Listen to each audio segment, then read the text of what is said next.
እነማን ናችሁ? ምን ልታረጉኝ ነው? አሁን ላይ የማገዝሽ ምን ያለ ያው ውለታ እንዳለብኝ ታውቂያለሽ።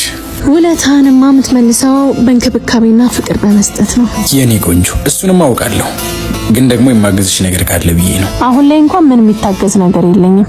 አብዛኛውን ስራዬን የሚሸፍንልኝ ታናሽ ወንድሜ ነው። በዛ ላይ ሚስጥረኛዬም ነው። እያስቀናሽኝ ነው። በጣም እንደምትወድህና እንደምታምንህ ነግረኛለች። እያንዳንዷ ሚስጥሮቿን እንደምታውቅም ነግረኛለች። ስለዚህ ሁሉንም ነገር እንድትነግረኝ ይፈልጋለሁ። ያው እንደነገረች ታምናኛለች። እምነቷን ደግሞ ማፍረስ አልፈልግም። አባታችሁ ያከማቸው ንብረት በሙሉ በሱ እጅ ነው ያለው። ስለዚህ መንገዴን አታዝምብኝ። ንገረኝና በሰላም ምንም የማውቀው ነገር የለም።